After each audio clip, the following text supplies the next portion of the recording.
आज़ाद कश्मीर में सहाफ़त का क्या रुझान है, यहाँ सहाफ़ियों को क्या मुश्किलात दरपेश हैं, आम आवाम का सहाफ़ियों के बारे में क्या रवैया है और क्या सहाफ़ी अपनी ज़िम्मेदारियाँ जो एक सहाफ़ी की ज़िम्मेदारियाँ होती हैं, जिसे माशरे की नाक आँख कान कहा जाता है और माशरे की ज़बान भी कहा जाता है, कि वो माशरे के सोसाइटी के अपने इलाके के इश्यूज़ को बाइख्तियार लोगों के सामने, हुक्मरान तबके के सामने रखे, क्या वो इन ज़िम्मेदारियों को पूरा करते हैं। तो हम सरदार आशिक साहब की तरफ चलते हैं। सरदार साहब, ये बताइएगा कि आज़ाद कश्मीर की जो मौजूदा सहाफ़त है और जो अखबारात हैं रियासती, उनके बारे में आपकी क्या राय है। आज़ाद कश्मीर के जो रियासती अखबारात हैं, क्या वो किरदार अदा कर रहे हैं जो एक रियासत के मीडिया को करना चाहिए। बिस्मिल्लाहिर्रहमानिर्रहीम। शुक्रिया दानिश साहब।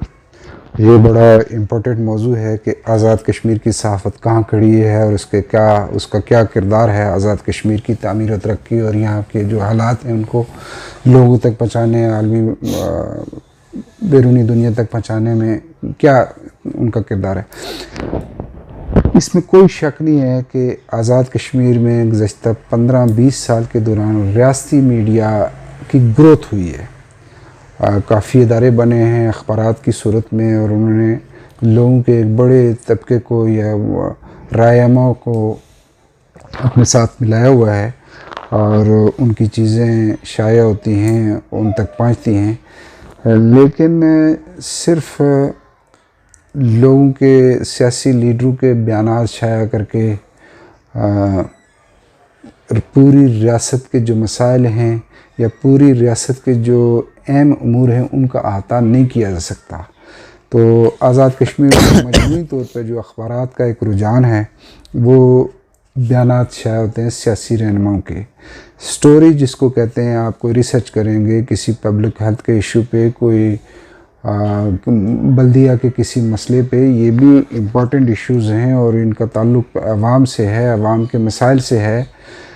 इन पे कोई स्टोरी नहीं करता। इसी तरह बरकियात का महकमा है और बेशुमार महकमे हैं, इनके बहुत सारे इश्यूज़ होते हैं, वो उन इश्यूज़ की वजह से अवाम परेशान हो रहे होते हैं। जी बिल्कुल। लेकिन इनको कोई इस पे ना कोई रिसर्च करता है और इस पे ना कोई स्टोरी लिखता है।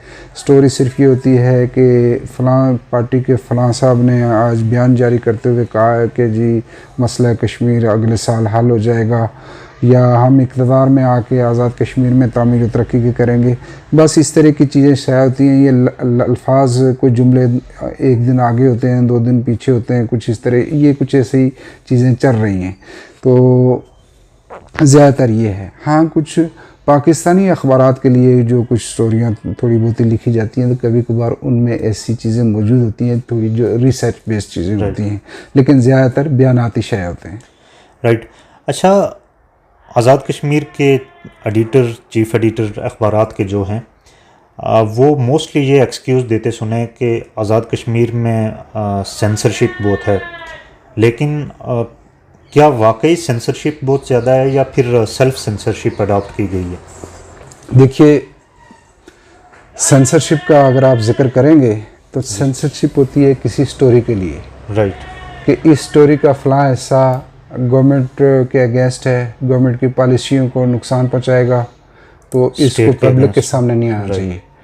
तो अगर आप स्टोरी लिखेंगे ही नहीं है तो फिर आपके लिए सेंसरशिप क्या मानी रखती है, कौन सी सेंसरशिप है। राइट, सेंसरशिप होती है स्टोरी के लिए, मालूमात के लिए जो लोगों तक पहुँचा रहे हैं। आप तो छाप रहे हैं बयानात, बैरिस्टर सुल्तान महमूद के बयानात, अब्दुल रशीद त्रावी साहब के बयानात, फारूक हैदर के बयानात, चीफ जस्टिस साहब के बयानात, चीफ जस्टिस साहब ने ताज़ियत कर ली वो बयानात, और इवन दैन ये कि जो बड़े साफ़ी एडिटर हैं या कोई चीफ़ एडिटर हैं तो वो चूँकि वो ख़ुद भी शौकीन है और उनके बयानात शाया होते हैं और ये भी ख़बरें अखबारात में शाया होती हैं कि चीफ़ एडिटर साहब ने कहा जी कि फ़लाँ हल्के के लोगों ने बहुत अच्छा काम किया है, स्टोरी बना लिया है, ये चीज़ें। तो स्टोरी लिखना ज़रूरी होता है सेंसरशिप के लिए कि जिस पे कोई लागू हो, कोई मालूमात रोकनी है। अच्छा, आज़ाद कश्मीर के सहाफ़ी हैं, वो उनका पाकिस्तान या फिर बैनुल अक़वामी सहाफ़ती इदारों की तरफ रुझान देखने को बहुत कम मिला है। मतलब 5% 7% लोग होंगे जो गैर रियासती मीन्स पाकिस्तान के इदारों के साथ या फिर कुछ बैनुल अक़वामी इदारों के साथ मुंसलिक होंगे। तो इसकी क्या वजह है बुनियादी? क्या हमारा वो मेयार नहीं है या फिर कोई और वजह है? हाँ, इसकी 2-3 वजूहत हैं। एक वजह तो समझ में आने वाली ये है कि बैनुल-अक़वामी इदारे या बैनुल-अक़वामी सहाफ़ती इदारे उस खित्ते पे ज़्यादा तवज्जो मरकूज़ करते हैं जो कॉन्फ्लिक्ट ज़ोन हो, किसी वजह से जंग व जदल हो रहा हो, या कोई भूख अफलास बहुत ज़्यादा हो गया है, कोई बड़े वाक़यात रुनमा हुए हों, या कोई अपोजिशन और गवर्नमेंट की बहुत बड़ी लड़ाई चल रही होगी जो इस तरह के वाक़यात हों, तो फिर वो देखते हैं कि वाकई ये तो बड़ा हसास मामला है, इनकी तरफ तवज्जो देनी चाहिए। स्टोरियाँ आती हैं। एक तो आज़ाद कश्मीर में ऐसी कोई सूरत हाल नहीं है जी, ना तो कोई अवामी तहरीक है, ना कोई कॉन्फ्लिक्ट जोन है, ना कोई वहाँ पे कर्फ्यू लगा हुआ है, और कोई चीज़ नहीं है। तो ज़ाहिर है बैनुल-अक़वामी मीडिया के इंटरेस्ट की कोई चीज़ नहीं, उनकी इंटरेस्ट की कोई चीज़ नहीं है। दूसरी वजह ये है कि बैनुल-अक़वामी मीडिया को सिर्फ जंग व जदल की खबरें नहीं चाहिए होती, और भी बहुत सारी चीज़ें बेशुमार स्टोरीज होती हैं, और भी चाहिए होती है। सोशल इश्यूज़ की बेशुमार दिलचस्प चीज़ें होती हैं, वो भी चाहिए होती हैं। लेकिन वो कोई स्टोरियाँ लिखने वाला शख्स होता है। आज़ाद कश्मीर में बदकिस्मती से अंग्रेज़ी समझने वाले बहुत कम लोग हैं, और लिखने वाले भी इसी तरह कम हैं। जो कोई अच्छा पढ़ लिख जाता है तो वो सहाफ़त नहीं करता, बल्कि वो सरकारी नौकरी ले लेता है कि ब्यूरोक्रेसी का हिस्सा बन जाता है, वन ड्राफ्टिंग करता रहता है, उसका निज़ाम चलता है। चूँकि सहाफ़त एज़ ए पेशा बहुत कोई मुनाफा बख्श कारोबार आज़ाद कश्मीर में उस तरह का नहीं है, तो इसलिए इस साइड पे लोगों ने कम तवज्जो दी है। हाँ, वो लोग ज़रूर आए हैं कि जो शौक़ की खातर या उनके कोई और माटो होते हैं वो आ जाते हैं, या जिन्होंने स्टोरी नहीं लिखनी होती है, बदनाम ये साफ़ी साहब हैं, कुछ इस तरह के, ये भी एक पहलू है। लेकिन मजमूई तौर पर वहाँ के लोगों ने तवज्जो कम दी है इस साइड पे, और वो जो स्किल आलमी इदारों से जुड़ने के लिए दरकार होती हैं, वो स्किल भी उन्होंने शायद उस तरफ भी तवज्जो नहीं दी। राइट। अच्छा, आपने एक ख़ास जिक्र किया कि लोग अपने नाम के लिए या फिर शौक़ की खातिर सहाफ़त की तरफ आते हैं। आज़ाद कश्मीर में उमूमी तौर पे एक मखसूस तबके यानी पॉलिटिशियंस के अलावा ये रवैया देखने को मिला है कि आम लोगों की जो सहाफ़ियों के बारे में राय है वो ये समझते हैं या तो ये कोई इंतहाई फजूल काम है, या फिर जिसको कोई और काम नहीं मिलता वो इस तरफ जाता है। और इसके साथ ये भी एक चीज़ देखने को मिली है कि आज़ाद कश्मीर में बहुत सारे पॉलिटिकल वर्कर भी मुख्तलिफ़ प्रेस क्लब्स की बॉडीज़ का हिस्सा हैं, प्रेस क्लब के मेंबर्स हैं। तो इस हवाले से आप क्या समझते हैं? जी बिल्कुल, आपने ठीक निशानदेही की है। देखिए, आज़ाद कश्मीर में जो काम करते हैं सहाफ़ी, उनमें से बहुत चंद एक जो पाकिस्तान के बड़े इदारों से वाबस्ता हैं, उनको कोई तनख्वाह या कोई इस तरह का कोई मुशायरा मिलता होगा, थोड़ा बहुत कोई ये सिस्टम मौजूद है। अदरवाइज़ ऐसा कोई निज़ाम मौजूद नहीं है। तो इसका मतलब है आपको पैसे नहीं मिलते, आपको जो काम करते हैं उसका मुआवजा नहीं मिलता, तो फिर आप शौक़ की खातिर ही जाएंगे, या कोई माटो लेके जाएंगे, पसे पर्दा कोई और अज़ाइम होंगे। एक वजह, मैं पिछले दिनों एक सहाफ़ी फ़ौत हो गए तो उनके ताज़ियती रेफरेंस में चला गया। तो चूँकि वह आज़ाद कश्मीर के एक इलाके में था, तो वहाँ मुख्तलिफ़ मुकर्रिरीन तकरीर कर रहे थे कि ये इंसाफ ने बहुत बड़ा काम किया है, ये बहुत अच्छे थे, हमारे साथ तावन करते थे। तो एक सियासी लीडर कहने लगे जी कि उन्होंने हमारी बहुत खिदमत की है, ये इन्होंने हमेशा हमारे ख़बरें जारी की हैं, ख़बरें दी हैं, कभी हमारे पास पैसे होते थे, कभी नहीं होते थे, लेकिन ये ख़बरें हमारी इन्होंने रोकी नहीं, हम देते रहेंगे। मैंने इस जुमले पे काफ़ी गौर किया, कभी पैसे होते थे, कभी नहीं होते थे जी, लेकिन ये ख़बरें हमारी देते रहे। अब जब मुझे बात करने का मौका मिला तो मैंने उनको कहा कि मैं एक मुख्तलिफ़ एनवायरनमेंट से उठ के आया हूँ। मैं इस्लामाबाद में काम करता हूँ, अच्छा काम करता हूँ, बहुत बड़ा साफ़ी हूँ या नहीं हूँ उसको छोड़ें, लेकिन मेरा गुज़र बसर ये जो काम करता हूँ इसी से होता है, इसी से 4 पैसे मिलते हैं। मुझे बहुत कोई अच्छी तनख्वाह भी नहीं मिलती, लेकिन इधर से कमाता हूँ, उधर से खाता हूँ मैं ये बना के। ये जुमला जो है इसने मुझे बहुत परेशान किया है जी, कि कभी पैसे होते हैं या कभी नहीं पैसे होते। ये साहब ये साबित करना चाहते थे कि हम पैसे दे के खबरें लगवाते हैं, राइट, या खबरों के वो पैसे लेते हैं, या फिर हम रिश्वत देते हैं। यही चीज़ होती है, या कोई किसी ऐसी चीज़ का है। मुआवजा ले रहे हैं या रिश्वत ले रहे हैं। बिल्कुल। तो ये मैंने कहा कि इन्होंने ज़्यादती की है और ये इल्ज़ाम लगाया है, लेकिन चूँकि मैं यहाँ के हालात से थोड़ा वाक़ुफ़ हूँ, तो मैं अगर इसकी और तशरीह कर दूँ और तरह की, तो बेहतर है। वो तशरीह ये हो सकती है कि चूँकि यहाँ के सहाफ़ियों को तनख्वाह नहीं मिलती, तो ये कोई ख़बर, रिपोर्ट या पैकेज टीवी चैनल को, रेडियो को, अखबार को भेजने के लिए ज़ाहिर है वसाइल लगते हैं। राइट। आप अगर ख़बर ही फैक्स कर रहे हैं, फैक्स कब तो ऐसे अब नहीं रुझान आजकल, लेकिन फिर भी, मेल का है। तो उस पर भी पैसा खर्च होगा। तो ये शायद उस तरफ इशारा होगा कि फैक्स के अखराजात, मैंने आपकी खबर भेजी थी, इसके 10 रुपये लगे या 40 रुपये लगे। तो ये एक इंडिकेशन थी कि यहाँ के लोगों को पैसे नहीं मिलते और वहाँ के लोग को पैसे लेते हैं, चाहे जिस मकसद के भी लेते हैं। तो वो ये आस्ता आस्ता ख़त्म हो रहा है। अल्लाह करे ये सारा ख़त्म हो जाए, वहाँ के जो लोग हैं उनकी तनख्वाहें लग जाएं, उनको पैसे मिल जाएं, लेकिन ये है नहीं। तो जब आपको पैसे पे कोई मुलाजम नहीं रखा जाता, तो जाहिर बात है उसका म्यार भी वैसे ही होता है, उसकी कारकर्दगी भी वैसी ही होती है। आपने पहले भी बात की कि आज़ाद कश्मीर के अखबारात में सिर्फ बयानात छापे जाते हैं, और जब आपने ये बात की तो मतलब जो कोरेस्पॉन्डेंट होते हैं आज़ाद कश्मीर के अखबारात के, वो स्टोरीज़ पे नहीं बल्कि बयानात पे फोकस करते हैं, जहाँ से उनको कुछ मुआवजा मिल सके इंडिविजुअली या फिर जिस जैसे भी। जी जी, आपने बिल्कुल कहा। एक और दिलचस्प बात मैं आपको बताऊं, आपने जिक्र किया कि सियासी जमातों के लोग, बड़े लीडर या ब्यूरोक्रेसी समझते हैं कि फारिग सा काम है और जिसको को काम ये आ जाते हैं, कुछ इस तरह का। बिल्कुल। अब इसमें ये है कि सियासी लीडर जो हैं वो लोगों के इश्यूज़ उठाते हैं, बयानात का हिस्सा बना के या झूठे सच्चे वादे करके अपने बयानात जारी करते हैं, लोगों तक पहुंचते हैं, ये इस तरह अपने का फ़ायदे के लिए जो भी उनको है। होता है। सहाफ़त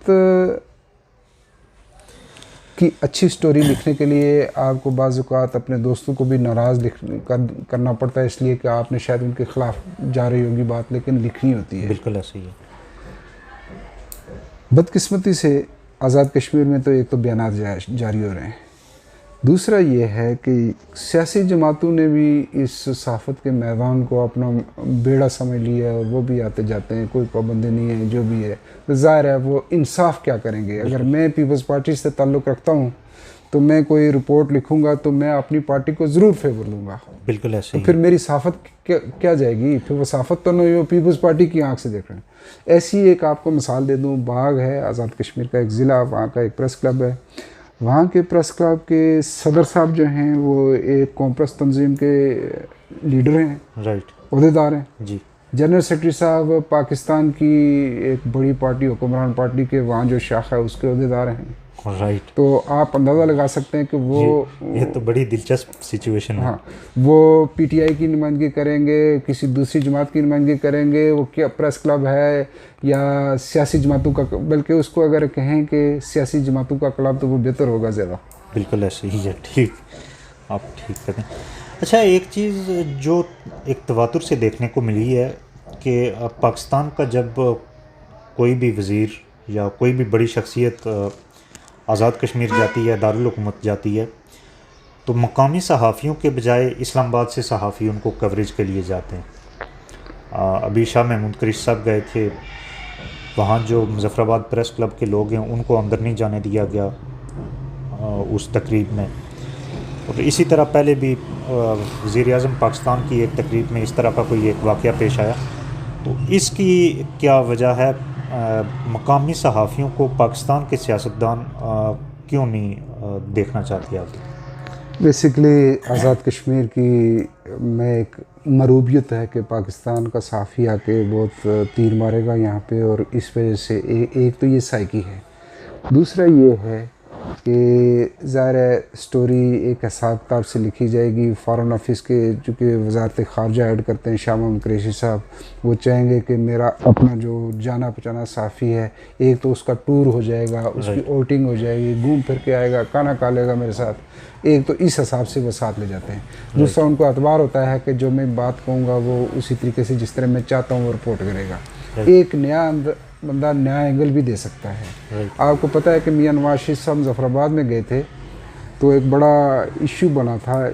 इशू इसलिए बना था कि नवाज शरीफ साहब ने किसी तकरीब में ख़ताब कर दिया और पीआईडी ने खबर कोई और तरह की जारी कर दी, और वो खबर जो है प्रेस में जब आई तो उससे इंडिया पाकिस्तान का एक इशू ने जन्म लिया था।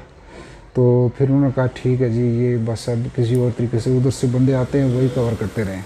अच्छा। तो एक ये भी हौसला अफजाई होती है। तो जो बड़े अखबार हैं, मसलन डॉन है जी, डॉन अखबार इस चीज़ की हौसला अफजाई नहीं करेगा कि कोई जा रहा है बड़ा बंदा तो यहाँ से बंदा भेजेगा। उनका कॉरस्पॉन्डेंट है मुजफ्फराबाद में बैठा है तारिक निकाश, वो उसको रेफ़र करेंगे कि यह आपने इवेंट कवर करना है, इसलिए कि तारिक निकाश एल हैं, वो कर सकते हैं, वो बेहतरीन आदमी हैं, करते हैं। इस लेवल के बंदे अगर दूसरे अखबारों के पास भी होंगे तो शायद वो भी ऐसा करें, लेकिन फ़िलहाल ऐसा नज़र नहीं आता। राइट। अच्छा, आज़ाद कश्मीर के अखबारात के हवाले से मैं आपसे एक बार फिर बात करूंगा कि चंद माह के बाद आज़ाद कश्मीर में इलेक्शन आने वाले हैं और हमारे अखबारात जिनकी सर्कुलेशन मेरे ख्याल में कुल मिला के 8-10 हज़ार बनती है, 10 हज़ार के लगभग। तो क्या ये 40 लाख लोगों की राय, मतलब जो भी एक पॉलिटिशियंस बयानात ही हैं, उनको 40 लाख लोगों तक इन अखबारात के पास वो मालूमात पहुंचाने का कोई मेकनिज़म है?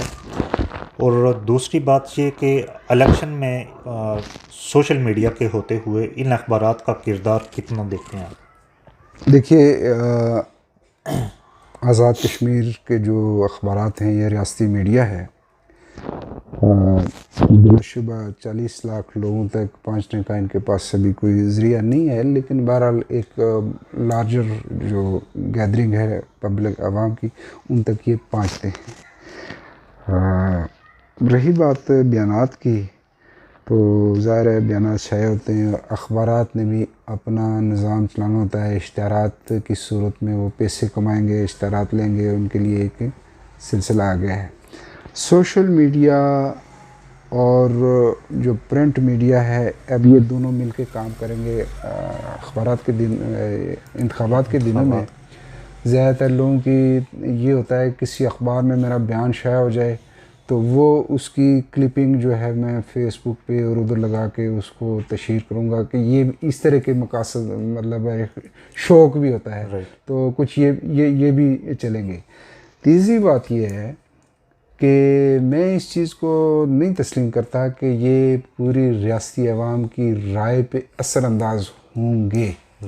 असरअंदाज नहीं हो सकते। मुझे याद है 2006 के इलेक्शन थे, शायद 6 के भी, एक सियासी जमात ने पूरी कंपेन डिज़ाइन की इलेक्शन की।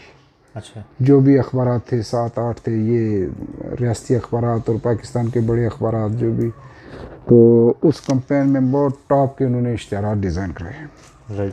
कि इलेक्शन वाले दिन या उससे पहले तरतीब के साथ दिए, इलेक्शन में पूरे एडिशन दे दिए गए कि शायद ये लोग पढ़ेंगे, उनका तासुब बनेगा, ये जमात बहुत ज़बरदस्त है, उस जमात को कोई काबिल ज़िक्र कामयाबी नहीं मिल सकी। इसका मतलब है कि ये हरबा इतना कारगर नहीं है, लेकिन बहरहाल लोगों ने अपनी आवाज़ पहुँचानी होती है लोगों तक। तो अश्क साहब, आपका बहुत शुक्रिया। नाजरीन, हम आज़ाद कश्मीर के मसाइल, आज़ाद कश्मीर में बेहतरी की कुछ तजावीज़ और इंतखाबी अमल में जो चीज़ें सामने आती रहेंगी उनके साथ आपकी खिदमत में हाज़िर होते रहेंगे। और हम आशिक साहब से ये भी रिक्वेस्ट करेंगे कि हम पहाड़ी में अपने किसी प्रोग्राम का सिलसिला शुरू करें। तो आइंदा तक के लिए इजाज़त। अल्लाह हाफ़िज़।